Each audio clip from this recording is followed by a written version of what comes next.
Hello bachcho, let's read the question. The question says each of these questions contain two statements, assertion and reason. Okay, तो हमें statement 1 दी गई है assertion and statement 2 reason और हमको बताना है कि ये दोनों करेक्ट है या नहीं और अगर ये करेक्ट है तो जो statement 2 है वो statement 1 का करेक्ट explanation है या नहीं. So the statement says trophylium cation is aromatic in nature. Okay, and statement 2 कहता है the only property that determines its aromatic behaviour is its planar structure.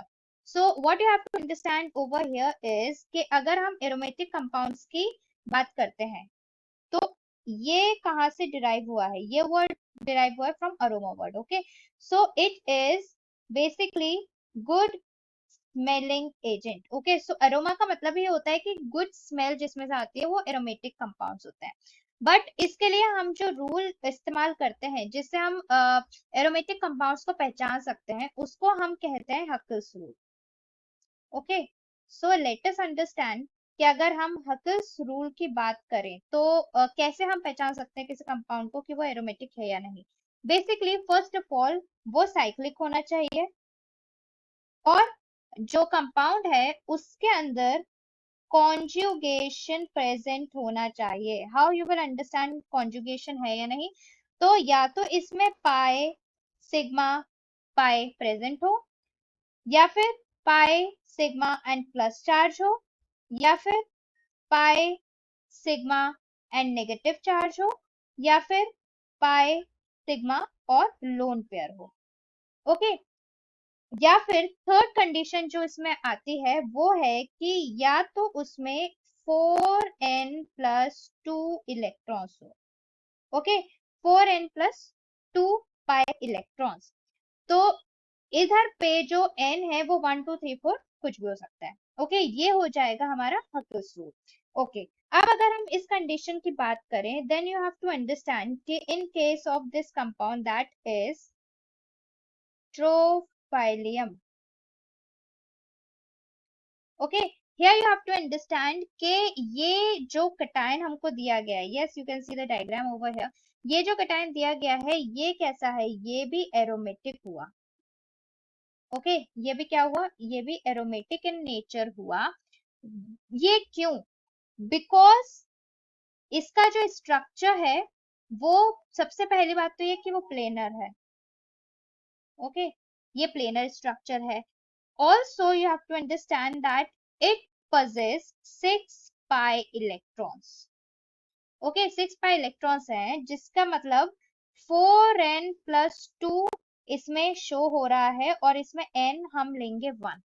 Okay, और you have to understand कि जो 6 pi electrons होते हैं they are in complete delocalization or you can say that they are seen in resonance.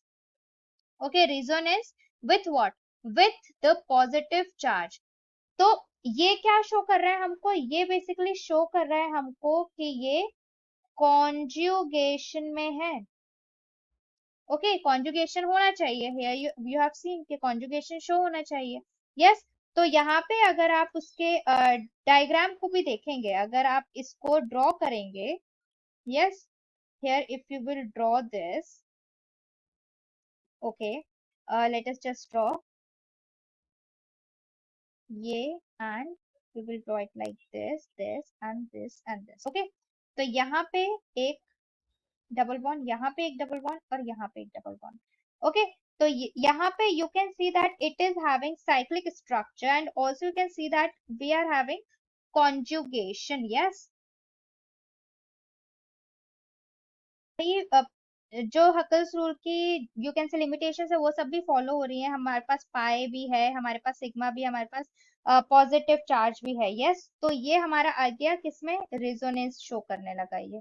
Okay, conjugation show करने लगा और इसका जो फॉर्मूला है वो हो जाएगा C7H7 and positive charge. Okay, so what you can say over here, you have to understand